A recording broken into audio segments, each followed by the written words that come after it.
നമസ്കാരം. മലയാളി വാർത്ത ആനുകാലികത്തിലേക്ക് സ്വാഗതം. സർ നമസ്കാരം.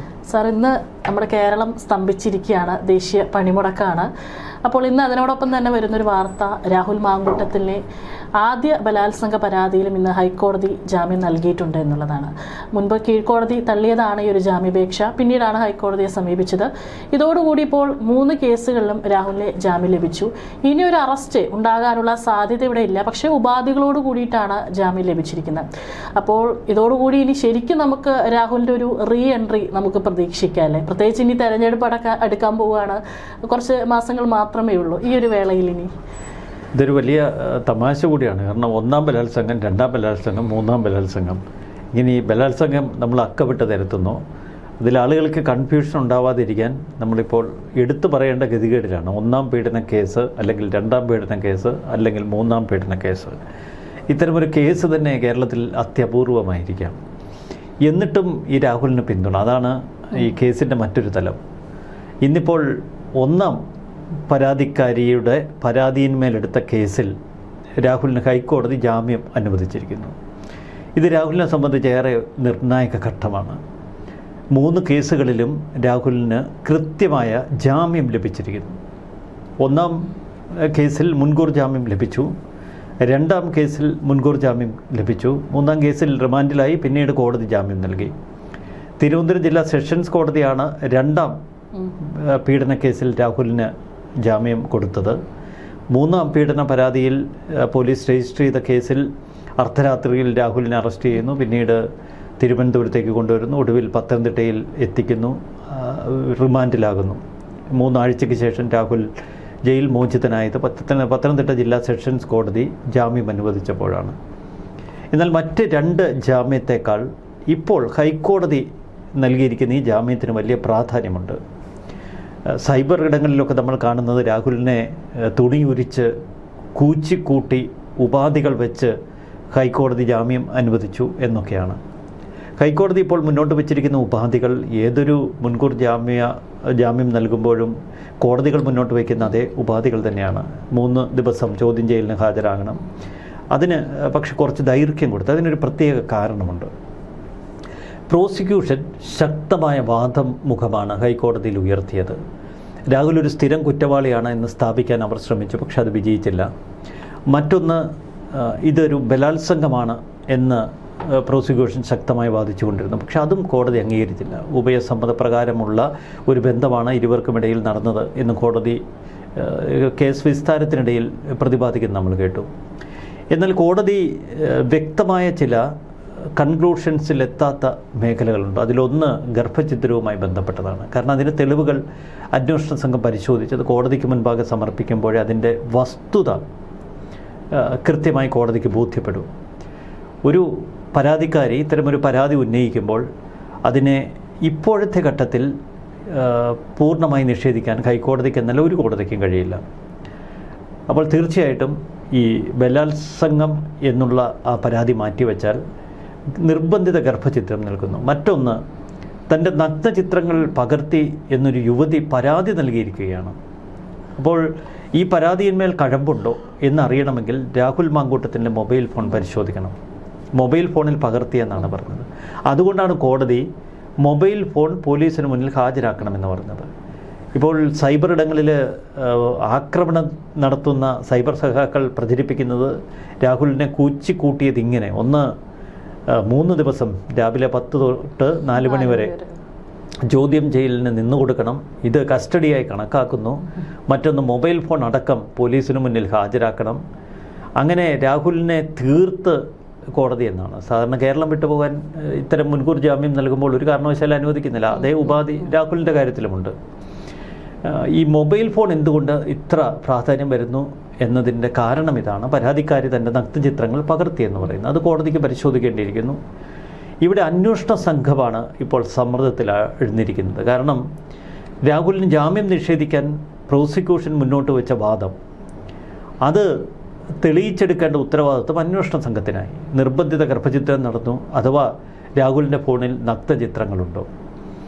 അപ്പോൾ പോലീസ് അന്വേഷണത്തിൽ ഈ നഗ്നചിത്രങ്ങൾ കണ്ടെത്താൻ കഴിഞ്ഞില്ല എങ്കിൽ, അതിജീവിതയുടെ നഗ്ന വീഡിയോ കണ്ടെത്താൻ കഴിഞ്ഞില്ല എങ്കിൽ അത് അന്വേഷണ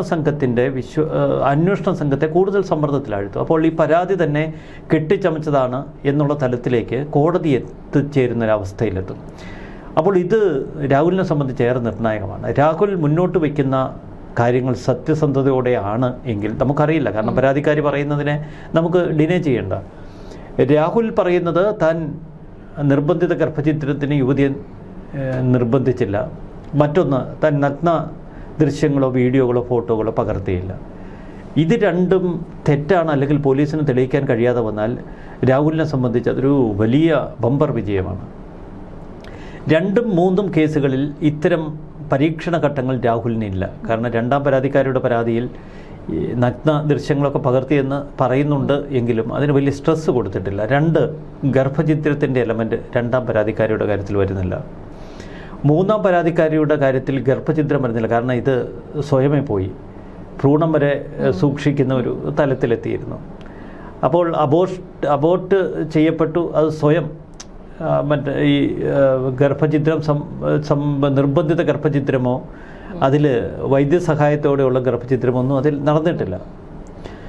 അപ്പോൾ ആ യുവതിയെ സംബന്ധിച്ച് 3ആം പരാതിക്കാരിയുടെ കാര്യത്തിലും രാഹുലിന് വലിയ നിയമപരീക്ഷണങ്ങൾ നിലനിൽക്കുന്നില്ല. കാരണം ഉഭയസമ്മതപ്രകാരമുള്ളൊരു ബന്ധമെന്ന് പ്രാഥമിക ഘട്ടത്തിൽ സെഷൻസ് കോടതി വരെ നിരീക്ഷിച്ച കേസാണ്. അതേ നിരീക്ഷണം 2ആം പരാതിക്കാരിയുടെ പരാതിയിൽ തിരുവനന്തപുരം ജില്ലാ സെഷൻസ് കോടതി നടത്തിയിട്ടുണ്ട്. അപ്പോൾ രാഹുലിനെ സംബന്ധിച്ച് ഏറ്റവും സുപ്രധാനം എന്ന് പറയുന്നത് 1ആം അതിജീവിതയുടെ പരാതിയാണ്.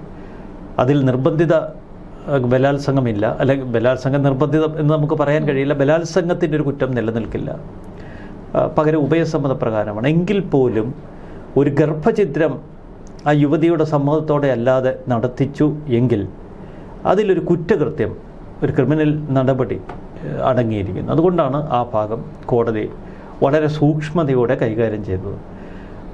ഇപ്പോൾ ഈ വിധി പരിശോധിക്കുമ്പോൾ ഒരു കാര്യം നമുക്ക് ഉറപ്പിക്കാം, ഇത് രാഹുലിനെതിരെയുള്ള വിധിയേ അല്ല, രാഹുലിന് പൂർണ്ണമായും അനുകൂലമായൊരു വിധിയാണ്. നിയമക്കുരുക്കിൽ നിന്ന് ഇപ്പോൾ രാഹുൽ രക്ഷപ്പെട്ടിരിക്കുന്നു. ഈ നിയമക്കുരുക്കിൽ നിന്ന് രാഹുൽ രക്ഷപ്പെടുമ്പോൾ മറ്റു ചിലർ വെട്ടിലാകുന്നു മറുവശത്ത്. അതാണ്, ഒരു വശത്ത് രാഹുൽ രക്ഷപ്പെടുന്നു, മറുവശത്ത് കോൺഗ്രസ് പാർട്ടി അടക്കം ഇപ്പോൾ സമ്മർദ്ദത്തിലാടുന്ന കാഴ്ചയാണ് നമുക്ക് മുന്നിലുള്ളത്. ഇതിപ്പോൾ ഇന്ന് ഇപ്പോൾ ഹൈക്കോർട്ടും ജാമ്യാപേക്ഷ തള്ളുമായിരുന്നെങ്കിൽ ഒരുപക്ഷെ ഇന്ന് അറസ്റ്റ് ചെയ്യാനുള്ള ഒരു മൂവ്മെൻറ്റ് നമുക്ക് പോലീസിന് എടുക്കാമായിരുന്നു അല്ലേ? തീർച്ചയായിട്ടും. കാരണം ഹൈക്കോടതി ഈ ജാമ്യാപേക്ഷ തള്ളില്ല എന്ന് വ്യക്തമാക്കുന്ന നിരവധി പരാമർശങ്ങൾ നടത്തിയിരുന്നു. അതിലൊന്ന്, ഉഭയസമ്മതപ്രകാരമുള്ള ഒരു ലൈംഗിക ബന്ധമാണ് രാഹുലിനും യുവതിക്കുമിടയിൽ നടന്നത് എന്ന വാദം രാഹുലിൻ്റെ അഭിഭാഷകൻ ഉയർത്തിയപ്പോൾ കോടതി അതിനോട് യോജിക്കുകയാണ് ചെയ്തത്. കാരണം മറിച്ചൊന്നും കോടതിക്ക് കണ്ടെത്താൻ കഴിഞ്ഞില്ല. പക്ഷേ പ്രോസിക്യൂഷൻ ഉയർത്തുന്ന വാദം ഏതെങ്കിലും വിധത്തിൽ രാഹുലിനെ അറസ്റ്റ് ചെയ്ത് അകത്തിടുക എന്നൊരൊറ്റ ലക്ഷ്യത്തോടെയുള്ളൂ. ഇവിടെ കോടതിക്ക് മുന്നിൽ മറ്റൊരു വലിയ ഗൗരവമേറിയൊരു പ്രശ്നം കൂടിയുണ്ട്. പത്തനംതിട്ട ജില്ലാ സെഷൻസ് കോടതി പറഞ്ഞ അതേ കാര്യങ്ങൾ. രാഹുലിൻ്റെ അറസ്റ്റിൽ നിയമപരമായ നടപടിക്രമങ്ങളൊന്നും പാലിക്കാതെയാണ് 3ആം അതിജീവിതയുടെ പരാതിയിൽ രാഹുലിനെ അറസ്റ്റ് ചെയ്തത്. ഇപ്പോഴും പോലീസ് സമ്മർദ്ദത്തിലാണ്. കാരണം പരാതിക്കാരി ഇതുവരെ കേരളത്തിലെത്തിയിട്ടില്ല, അവർ മൊഴിപ്പകർപ്പിൽ ഒപ്പ് വെച്ച് നൽകിയിട്ടില്ല, അവർ വൈദ്യപരിശോധനയ്ക്ക് തയ്യാറായിട്ടില്ല. കാനഡയിലിരുന്ന് ഒരു ഇമെയിൽ മുഖ്യമന്ത്രിക്ക് അയച്ചു എന്നതിൻ്റെ പേരിൽ കേരളത്തിലെ അറിയപ്പെടുന്ന വിവാദങ്ങളുണ്ട്, ശരി തന്നെ. പക്ഷേ പ്രതിപക്ഷ നിരയിലെ ഏറ്റവും കരുത്തുറ്റ ഒരു യുവ MLA പിടിച്ച് അകത്തിട്ടു, 1-2 അല്ല 18 ദിവസം. അപ്പോൾ ഇതൊരു നിസ്സാര സംഭവമല്ല. രാഹുൽ ഇപ്പോൾ മിണ്ടാതിരിക്കുന്നത് ഹൈക്കോടതി വിധി പുറത്തു വരുന്നത് വരെ നിശബ്ദനായിരിക്കുക എന്ന ലക്ഷ്യത്തോടെയാണ്. ഇനി രാഹുൽ പണി തുടങ്ങും. രാഹുലിനെ സംബന്ധിച്ച് തന്നെ നിയമപരമായ നടപടിക്രമങ്ങൾ ലംഘിച്ച് അറസ്റ്റ് ചെയ്ത ആ പോലീസ് ഉദ്യോഗസ്ഥർക്കെതിരെ ഇനി നടപടികൾക്ക് രാഹുലിന് നിയമ നടപടികളുമായി മുന്നോട്ട് പോകാം.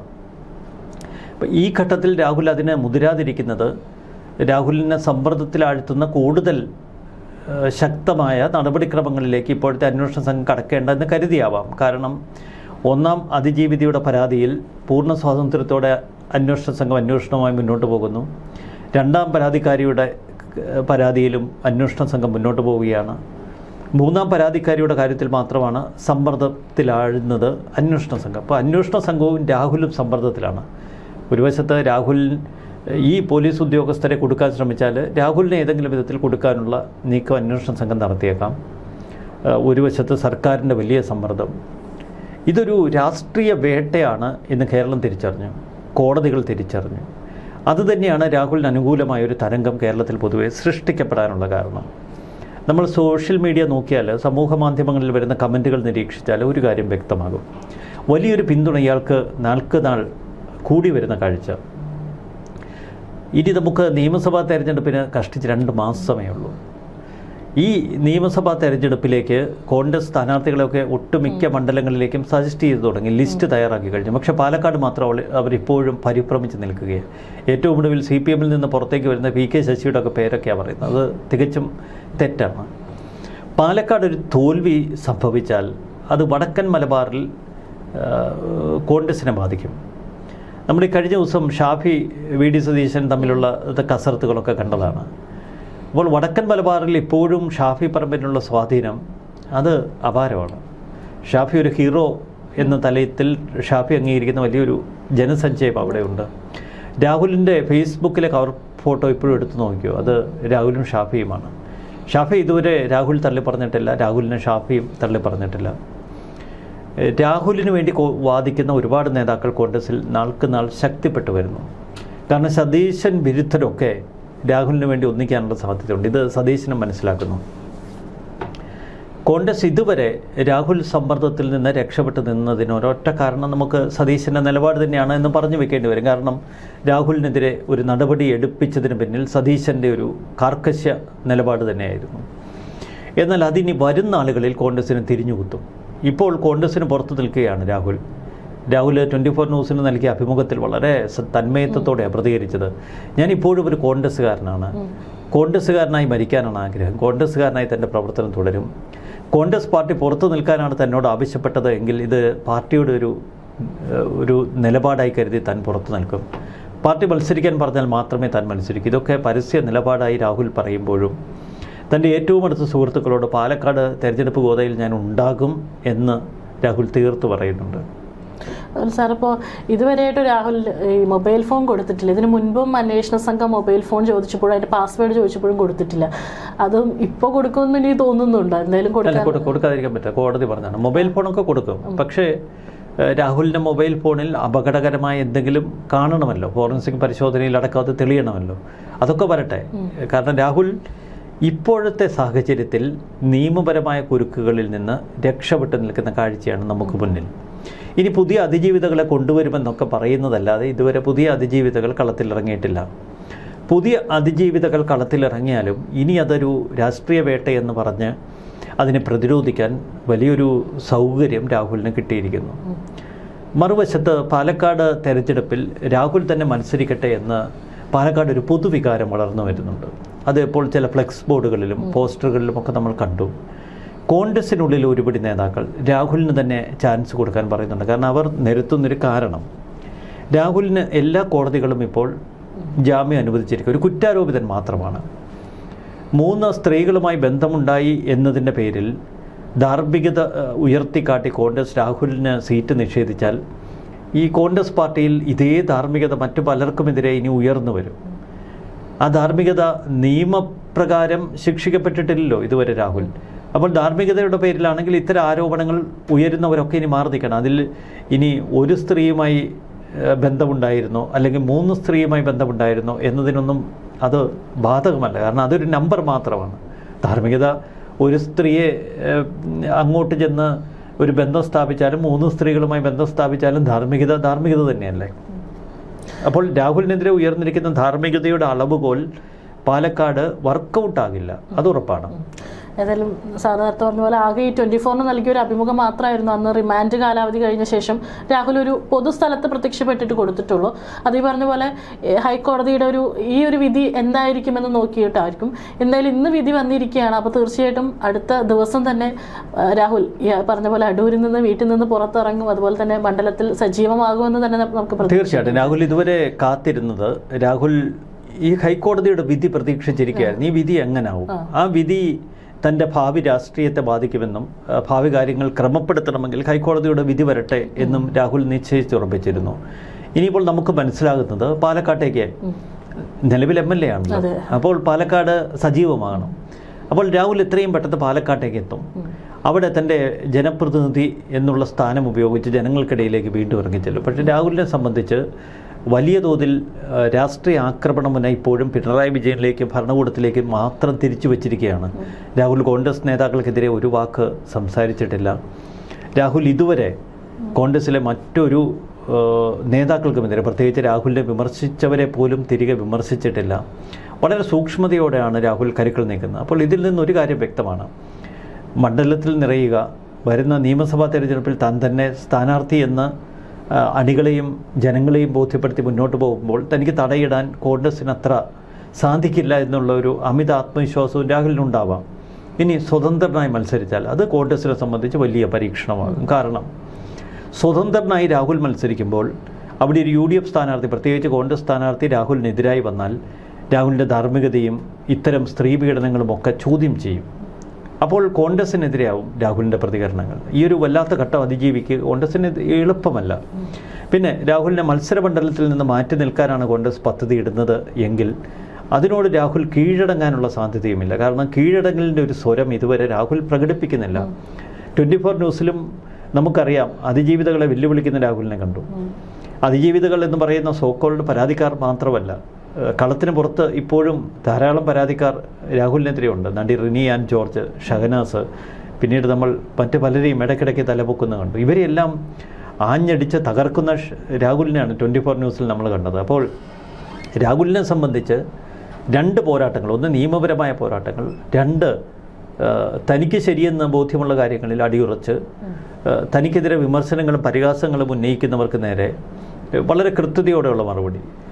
പക്ഷേ 24 ന്യൂസിൻ്റെ അഭിമുഖത്തിലും ഈ അതിജീവിതകളെ അപമാനിക്കുന്ന തരത്തിൽ രാഹുൽ പ്രതികരിച്ചില്ല. അതിനു മുമ്പിലും ഇല്ല. രാഹുൽ വളരെ തന്മയത്വത്തോടെ അന്ന് പറഞ്ഞത്, കോടതിയിൽ വാദം നടക്കുമ്പോൾ അടച്ചിട്ട കോടതി മുറി വേണം എന്ന് നിഷ്കർഷിച്ചത് താനാണ്. കാരണം അതിജീവിതകളുടെ അപമാനിക്കപ്പെടാൻ ഇടവരരുത്. അപ്പോൾ അങ്ങനെ സൂക്ഷ്മതയോടെ സംസാരിച്ച് സൂക്ഷ്മതയോടെ കരുക്കൾ നീക്കി മറുവശത്ത് പിണറായി വിജയനെതിരെ അതിശക്തമായ പോരാട്ടം പുറത്തെടുക്കുന്ന ഒരു പോരാളിയുടെ ഇമേജ് പൊതുസമൂഹത്തിലേക്ക് പടർത്തി രാഹുൽ പാലക്കാട്ടേക്ക് ചെല്ലുമ്പോൾ അതിനെ നിസ്സാരമായി കാണാൻ കേരള രാഷ്ട്രീയത്തിന് കഴിയില്ല, പ്രത്യേകിച്ച് കോൺഗ്രസ് സംവിധാനത്തിനും കഴിയില്ല. പക്ഷെ അവിടെ എത്തുമ്പോൾ അതിനും ശക്തമായിട്ട് തടയാൻ അവിടെ ആൾക്കാരുണ്ടാവും. പക്ഷെ തടയുന്നത് കൊണ്ട് ഒരു നേതാവിനെ തീർക്കാൻ കഴിയില്ല. രാഹുലിനെ നേരത്തെ നമ്മൾ പാലക്കാട് വെച്ച് DYFI ഒക്കെ ചേർന്ന് തടയുന്നതും രാഹുലിനെതിരെ മുദ്രാവാക്യം മുഴക്കുന്നതും രാഹുലിൻ്റെ വണ്ടി തടയുന്നതും ഒക്കെ കണ്ട. പക്ഷെ അവിടെയൊക്കെ കരുത്ത് കൂടുകയായത് കേരളത്തിൻ്റെ നിയമസഭയിലേക്ക് കടന്നു വരുന്ന രാഹുലിനെ തടയാനുള്ള ശ്രമങ്ങൾ. അപ്പോഴും പാളയം നിരത്തിലേക്ക് രാഹുൽ ഇറങ്ങുമ്പോൾ ഒന്നും ചെയ്യാൻ കഴിയുന്നില്ല സമരക്കാർക്ക്. അതൊരു പ്രത്യേക പ്രതീകമായി നിൽക്കുകയാണ് രാഹുൽ. നമുക്കിതിനെ ധാർമ്മികതയുടെ അളവോ ഇതിനെ മറ്റേതെങ്കിലും സദാചാരത്തിൻ്റെ അളവ് പോലെ ഒന്നും വെച്ച് നോക്കേണ്ടതില്ല. പക്ഷേ രാഷ്ട്രീയപരമായ ഒരു വേട്ട രാഹുലിൻ്റെ നേർക്ക് നടക്കുകയും അതിന് അമിതാവേശം ഈ ഭരണകൂടം നൽകുകയും ചെയ്തു എന്ന് വ്യക്തമാണ്. നടപടിക്രമങ്ങളെല്ലാം ലംഘിച്ചാണ് രാഹുലിനെ അറസ്റ്റ് ചെയ്തത്. അതിനി ചോദ്യം ചെയ്യപ്പെടുമെന്ന കാര്യത്തിൽ സംശയമില്ല. മറുവശത്ത് രാഹുലിനൊരു വലിയ വിജയം ഇന്ന് ഹൈക്കോടതിയിൽ നിന്ന് കിട്ടിയിരിക്കുന്നു. ഏതായാലും അടുത്ത ദിവസം തന്നെ നമുക്ക് പാലക്കാട്ടേക്ക് രാഹുലിൻ്റെ ഒരു റീ എൻട്രി വീണ്ടും ഉണ്ടാകുമെന്ന് തന്നെ നമുക്കും പ്രതീക്ഷിക്കാം. നന്ദി, നമസ്കാരം.